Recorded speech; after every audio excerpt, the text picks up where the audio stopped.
Hardcore Nuzlocks are now pretty commonplace to do, and Fire Red Omega is a game that I've played quite a lot already, but you know what? I'm going to go even further beyond and do an extra Hardcore Nuzlocke of Pokemon Fire Red Omega. In fact, I've checked online and this right here is the most amount of restrictions anyone has ever placed on this game on YouTube. The hardest Omega Nuzlocke there is, and I'm going to do it. The game is much harder than vanilla games, but definitely not Emerald Kaizo tiers. Though I don't use docs for this game to make it harder. So what makes this particular Nuzlocke that I'm doing so extreme? Well, the rules. First of all normal Hardcore Nuzlocke rules are in place. And this is only the beginning. Next, all EV values are now disabled. You can no longer gain any EVs at all. They've just been removed from this game entirely, so you're permanently weaker than the opponents as they've got perfect IVs and you don't. This is a game changer and makes a humongous difference. But wait, there's also more. All gift mons are now banned, apart from your first starter obviously, Magby, Elkid or Smoochum. You can no longer get the guaranteed powerhouses like Lapras, Eevee, or the other starters in the first 3 generations. You've got to solely rely on the jank that you catch, which is a major problem as most of the wild encounters in this game are actually not very viable at the end of the game. That is a big problem in this Nuzlocke without gift Pokemon. You have to get creative and you have to be willing to sack to ensure that your few good Pokemon actually make it to the end of the game in one piece. Also, as if that wasn't enough, all static encounters are now banned. No wild Snorlax and no legendaries to carry you. The only concession is that in-game trades are allowed, and that's pretty much it. Next rule, all setup moves are now banned. No more Dragon Dance Gyarados. Ancient Power is fine, but that's mainly because Ancient Power isn't really that viable of a strategy anyway, so yeah. No Dragon Dance, no Calmine, no Bulk Up, none of that. No more instant cheese strats. Next, edging is no longer allowed in this Nuzlocke. And in fact, in some areas, the level cap is purposely made to be lower than the next boss fight. All bosses now, including Giovanni and the rivals, are level capped now, and some of them even have negative level caps. Gym 8 had a level cap of level 60, even though that gym leader had a level 63, actually making me under-leveled. And what do I mean exactly by no edging allowed? Edging is when you get around capping by leveling your mons during that given boss fight by edging them to the next level, right before that. But not anymore. I have to use rare candies to set myself exactly to the given level cap, and not a single XP more. That way, edging is no longer a viable strategy for except for Gym 1 maybe. You can't just rely on gaining levels during a gym battle, you have to be at that level. Another thing is that using Thief on trainers is now no longer allowed. This can allow you to get 6 leftovers, especially if you're using docs, and you can just know everything, but not anymore. The final rule, and this is a big kicker, this Nuzlocke does not end until you complete the post game. Not the main game, the post game. You have to beat the Elite Four twice, culminating in the final battle at the Elite Four rematch in the rival's level 99 Omega starter. Yikes. Now you've got to be careful of resource management because you don't have a lot of mons that are actually good. You need to make sure that you can actually reach all the way to the end in good enough shape to actually win the final battle. This is the run that I attempted, and I did lose a few times because of stupid misplays, but this is the best run. This is what happened. This is a super extra hardcore ding dong lock. So start the challenge and pick Smoochum as my starter. It's arguably the best one, so long as you know how to counter your rival's Magmar, as you will be fighting that quite a bit in this run. What I do allow is I save state with a near perfect Smoochum, as there won't be any EVs. I might as well allow a good starter with really nice IVs. So it took me quite a while to reset for this, but it was so worth it. Just look at this thing. Modest Nature, literally max or almost max IVs in every stat also, along with its stat buff, and it's already pretty solid stats. So good. However, the first battle against your rival is a complete crapshoot as Magby almost always wins, even with the Orange Berry. To be honest, I just don't count this battle in this Nuzlocke, so this will be the only battle in the entire Nuzlocke that I'm allowed to lose. So have my first and only loss of the entire run, then carry on. Start the Nuzlocke for real this time and catch the first few mons. Ideally you'd get Shroomish and Staryu, they're probably the better early game catches. This part of the game is a bit encounter reliant for the first 2 gym badges, to be honest, but not so much after that, but be careful early game anyways. I'll skim over the next rival battle, though with -1 level cap, this can also be quite an RNG fest, so be careful. Ideally you need to delay the encounter on this route until after the rival battle, so you can go fish in a pond and potentially get a clan pearl, which you really want for Brock. Catching Slack Off is insane right before the first gym, it's such a good mon, really important. But now what I do is I challenge the first gym leader. Keep in mind I'm allowing the use of rare candies purely to eliminate the need to grind, and to also make it so edging is as hard as it possibly can be, which actually puts me at a disadvantage. This does actually matter in the Brock fight, as Staryu can learn Recover at level 15, but now because of this anti-edging rule, it's really hard to gain levels mid-battle. You can still do it, but it's as hard as it can be. This battle can be really tough with these rules. Clan Pearl does make it easier.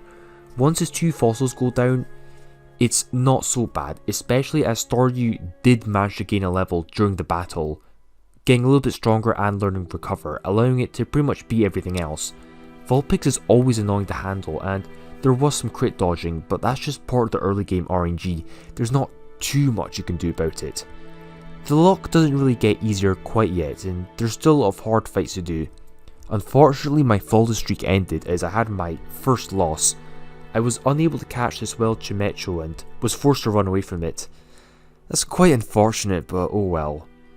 One really important thing I did unexpectedly that was really pog was I traded my routes to this NPC for a Lickitung, which sounds like an awful trade by the way, but my reasoning was that Lickitung is better than routes for the really hard early game, and I've got a really good psychic type anyways, and the Lickitung is guaranteed to have really good IVs and natures.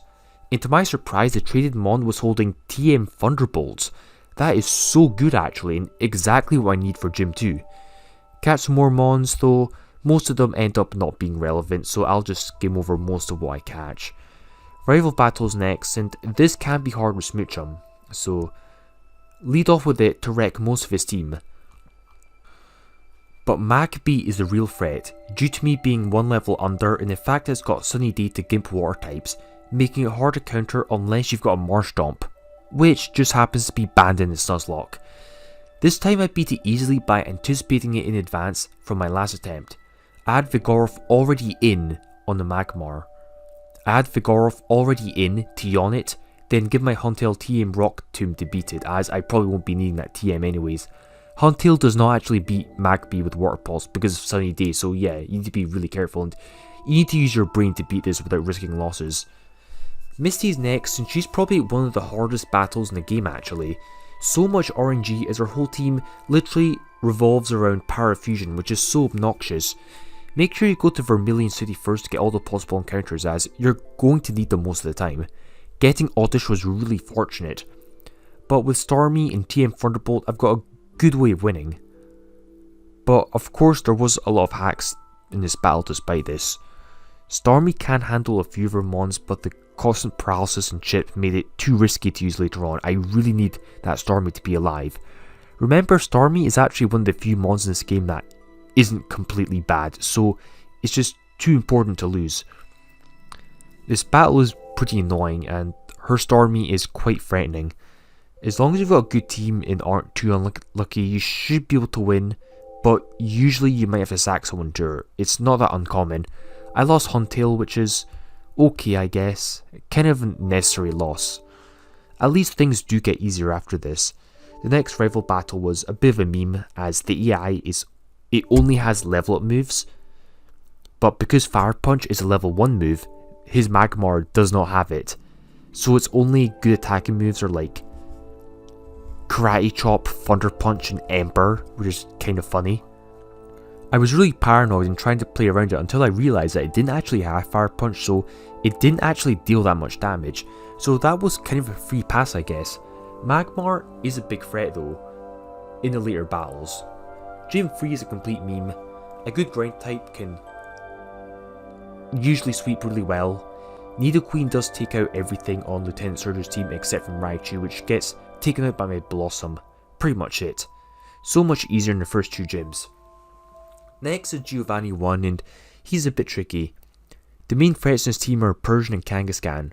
Once again, crits and Hypnosis RNG will be a pain to play around.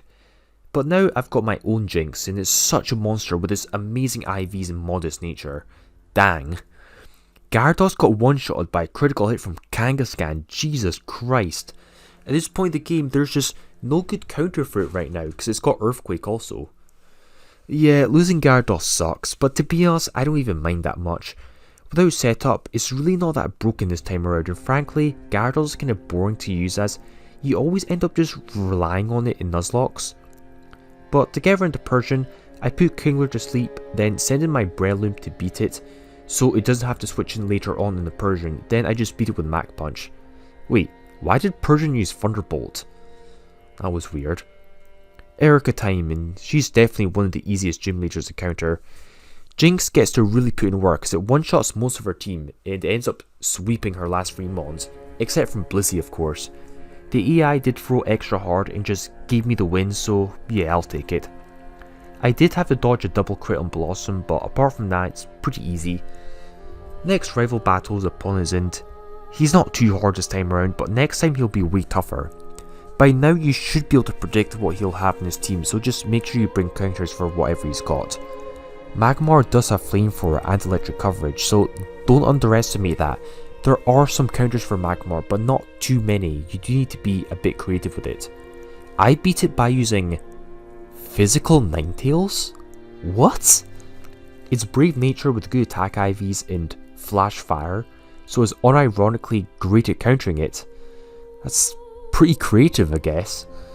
The rest of his team goes down really easily. This is where their game really opens up by a huge amount and also gets quite a bit harder again. There are so many new encounters available, including Safari Zone, where I actually allow 1 encounter from each area, but despite that I don't find anything that's too useful.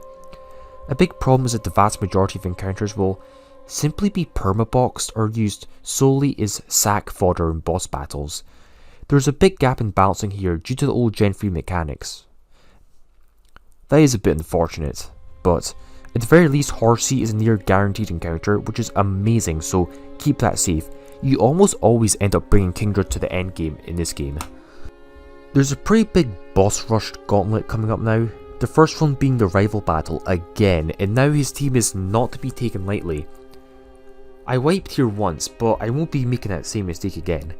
Electrode can counter his first 2 mons. Because his Walrein has Earthquake, that gets baited out for some reason, even though it's really counterintuitive. Nidoqueen can counter the Ampharos. I brought Girafarig purely to counter Gengar, which is a spicy play. Then just gang up in the final Magmar. Don't be fooled, he is actually pretty hard if you're not prepared. He can put in a lot of work. Koga's next, and I have wiped him in the past. He's probably one of the harder gym leaders, depending on what you've got. You'd think Jinx would auto-win, with it being monstrously powerful, but no. His team is quite diverse with good coverage options. It does beat Weezing, but his Crobat is so annoying. Without EVs, barely anything outspeeds it, except his Electrode, but Confusion is not fun to deal with. I don't like having to coin flip my probability of attacking. Bring a random fire type for Fortress, I use Rapidash, which I was willing to sack anyways, and have something to take Exploding Electrode. The damn thing boomed turn 1 lel. I lucked out a little bit, but this battle could have been a lot worse. Right after this is Giovanni 2, which can also be pretty annoying to handle.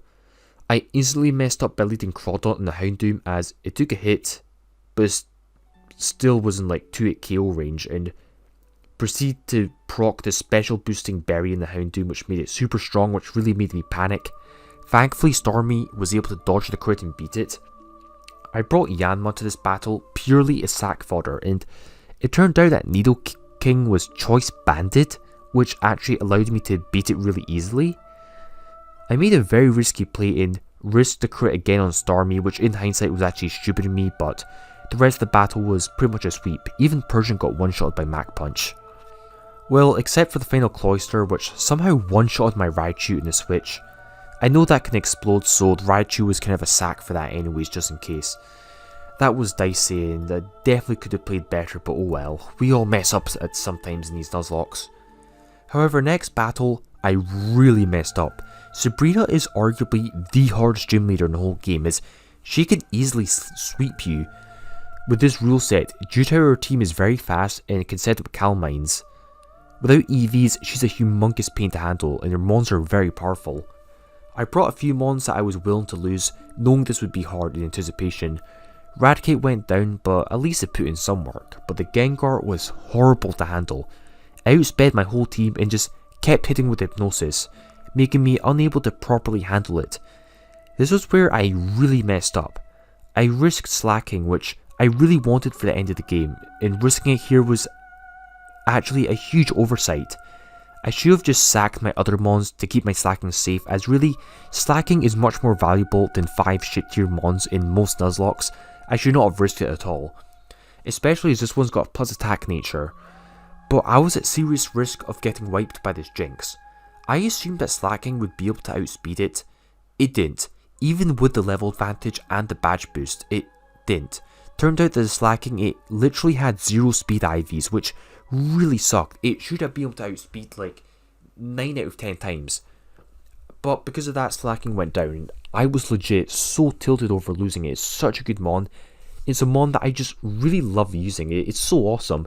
It just hits like a damn monster truck. I was being stupid. I should have sacked the rest of my team if I had to. But even then, I almost wiped in that battle. It's really hard to handle due to how her team has great special bulk and there's very few good physical attackers that can easily beat her. This was cringe on my part, but alas, I've got to continue and learn from my misplay. The end isn't too far away, I guess. Just speedrun my way to Gym 7 and I've already figured him out. Kingdra lead, use Rain Dance, Swift Swim, Surf and win. Pretty much it. Man, the special badge boost was really nice to have now. Now I can go to the islands and you get to catch so much stuff, though sadly most of what you catch won't see that much play, except from Bagon. But after that quick detour you can go straight to Gym 8. Now the weird thing I did was I set the level cap to level 60, even though there's a level 63, purely because right afterwards you fight the rival with a level 61, so I put the level cap to 60 to also give me an extra handicap, which will make it more interesting this time. I am prepared for the annoying Persian though. So for the battle, Jinx starts by going off and just taking out 2 of Giovanni's mons. I brought Intimidate Arcanine purely to stop the Persian, and it worked. Breloom managed to come in and beat Tyranitar, though I should have actually used Mach Punch as I thought I would outspeed, but I was wrong. And in this game, Hyper Beam does not need to recharge, but it does have like 50% accuracy now. The Swampert was the only real threat, but that was okay. Just sack something useless to it and win anyways. The sack really doesn't matter, you wouldn't have needed it anyways. The end is approaching. Now I will skip over the next rival fight, as that's pretty much a warm up for the Elite Four and I'll be fighting them again very shortly anyways. I do have his team figured out, but I lost Electrode in that battle to a crit, which was pretty annoying as I did want to bring that to the Elite Four. Just like with Blaine, my strategy is to use Kingdra to counter his Magmar. So clear out Victory Road and reach the Pokemon League. This is it. I don't know if I can win without slacking an Electrode, but there's only one way to find out. I set the level cap to level 69, which I know is a funny number, but it's below the champion's level, so that is actually a bit scary, and despite that I think this team will work. My strategy is to use Jinx to deal most of the damage and potentially wreck all 4 Elite Four members due to its insane stats, but who knows what will happen. Can I progress to the post game? The time is now. Lorelei has arguably the hardest team, but the fact that she's lower level means that she's not too bad. She was surprisingly hard to handle actually. I know Jinx is a beast, but dang, it just two-shot stuff like Dugong. I do a funny pivot play to allow Jinx to come in, and it even two-shots Lapras, which is pretty amazing. Good lord, that is some power. Lapras is hella bulky. After that, the battle's pretty much over. A one-sided stomp. Well, nice start I guess.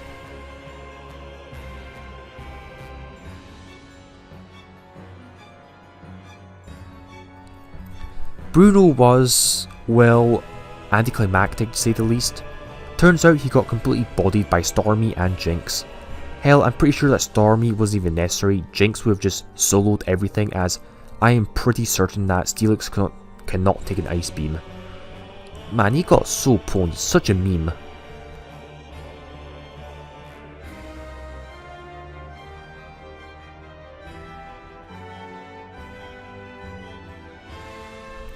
Agatha, however, was the hardest one here, because of one mon, not Shedinja, that gets the boot. Jinx can outspeed Gengar and blast it with Psychic. I did, however, risk a crit on the Crobat, as it turned out they had Shadow Ball, so that was a misplay on my part, but thankfully I did not get unlucky there. Now here was a big threat, the mon that I overlooked and could have potentially wrecked my team, a flipping Hypno of all things. Why? Because it's got Hypnosis, which it doesn't miss. I know it's a 100% chance, but the AI, it won't miss Hypnosis, trust me. It's also got Leftovers and Calmind. And I've got no counters for this. Most of my team is special, so if it sets up, I'm pretty much screwed. I was willing to sack Muck to beat it, but somehow Muck took a +1 Psychic at 60%? Jesus Christ. Well, that was a big crisis averted. Serious butt clench right there. Hypno aside, the battle was kind of a meme.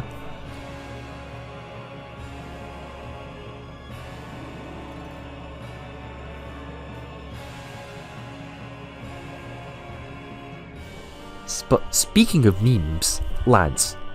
Yeah, he didn't like my Stormy very much. Is it just me, or is Stormy such a broken mon in Gen 3? Even in Emerald, it wrecks the Elite Four because of insane coverage, special attack and speed. Nothing to see here. I'm not going to do what a lot of these other YouTubers do and narrate this shit to you like you're a 4-year-old. It is so flipping obvious. So now it's time for the first champion battle. To be honest, I'm very confident as I'm flawless at this point, so let's do this. I know his lead is Heracross, so Jinx can just yeet it out of existence. So much so that he doesn't actually bring that Heracross back for the post game. Did Jinx like give it brain damage or something with that Psychic? Jesus Christ, that got dark very quickly. Here I did misplay badly and could have potentially wiped. I overestimated this Ampharos, but it dodged a Lovely Kiss and set up Substitute. It then Tail Glowed, so it was at +2 in such a monstrous threat, and I had no choice but to sack Muck to it. To be honest, Muck was the most expendable team members anyways. I probably wouldn't have brought that to post game anyways. I was terrified of this thing, and good god, it even one-shotted Arcanine. I might be in trouble. No choice but to risk the 10% chance to miss Psycho Boost and blast it with a Kamehameha Psycho Boost, and dang it one-shots. Phew. Seriously, I could have easily just avoided this had I just went for Psychic in the first place, instead of using Lovely Kiss, because of course Lovely Kiss will miss. 75% chance to hit, might as well be 25% chance to hit. It is a 75% chance to miss. But that was a near fail right there. The battle did get a lot more interesting now that I've lost 2 mons just like that. Now his ace is out and I got to send in the designated counter. Thank god for Kingdra. With Rain Dance up, it can also beat the Metagross, if it weren't for the crit. That's unfortunate, especially as I kind of needed this Kingdra for post-game Magmar. Oh man. At least Jinx can sweep the rest, giving me the win and clearing out the main game Elite Four. Oh yeah, but wait, this Nuzlocke isn't even over yet. Now it's post-game time. One problem is that without Kingdra, my pool of viable mons is very thin now, but at least I can catch some new mons in post-game, maybe some of which might even be viable, like the Cypher. Hey, not bad. At least something that's not bad. I go to clear Sivy Islands, but annoyingly I lost my Stormy to an exploding Golem, which is really unfortunate. I kinda needed that for the true final battle, but oh well, it's kind of bad. But apart from that, not too much happened in Sivy Islands. Apart from in Cerulean Cave.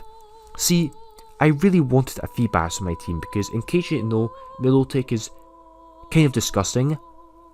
And I just could not find a Feebas. The Pokédex said that it can be found in Cerulean Cave apparently, so I went there and I got jumped by these really strong endgame trainers.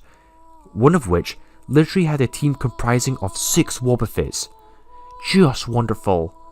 And I I lost my Jinx to Miracles.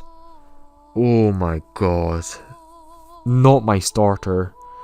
I really wanted to keep Jinx around for the end. That is so annoying. And come on, man. 6 Wobbuffets? So BS. Who the hell thought that was a good idea? I was legit so tilted over that loss. I really needed Jinx for the end game. And the stupidest part of all this was, I didn't even end up finding that damn feedback, so I basically came here and lost my best mon for nothing. Come on. So dumb. But alas, I had to carry on. At least, now that I'm in Cerulean Cave, the true end to this challenge is right before me. And I've also lost my best mon, so I've just got to go to the Elite Four rematch with what I've got. This is the true end to the challenge. At the very least, I was able to barely scrounge up a good team to complete this game. Swallow with the Guts Facade, Quagsire with the Yawn Protect, that Scizor that I caught, and Toxic Stalling Arrest Walrein. Oh yeah, I also traded the Magnemite to an NPC for a Mr. Mime, which has great stats as it's got optimal IVs and natures. At least that's a pretty good Jinx replacement, so not bad at all. Okay, once again, I will purposely underlevel the champion. But this is the true end of the Nuzlocke. Everything has led up to this moment. Can I finally complete the hardest Fire Red Omega Nuzlocke on YouTube? Cue the epic montage.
Man, that was quite the battle against Lorelei. It was way closer than it should have been, and I risked more crits than I should have. Definitely lucked out there. Also, Swallow was such a humongous disappointment, but oh well. This should be the hardest one done though. But with one mon down and not the best team, I don't know if I can win anymore. Yikes.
that was okay.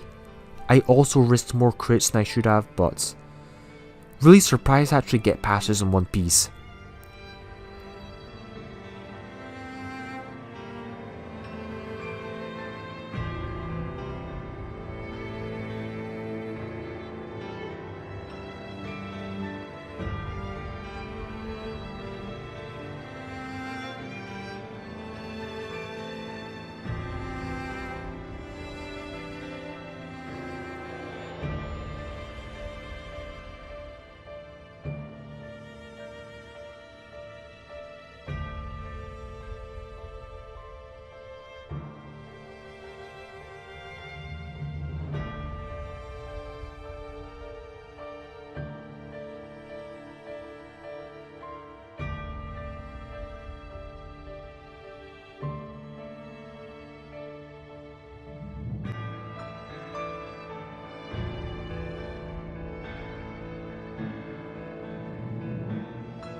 Slightly better, but still a clench. Man, this is way harder than the first Elite Four, but almost done now.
Why is Lance always the easiest one to beat?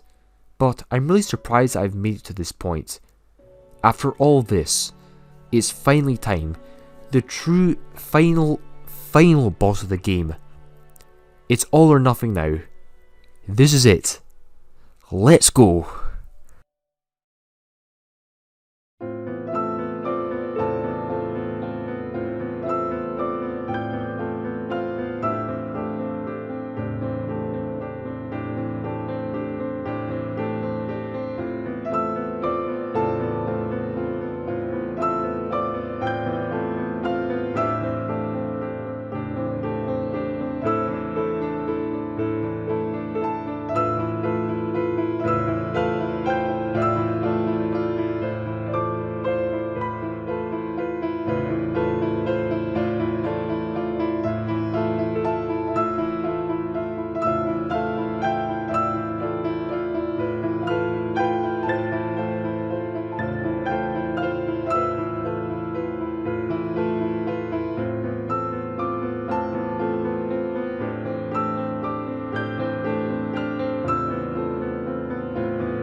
My god. It's over. I won. I finally beat the game with all of these restrictions.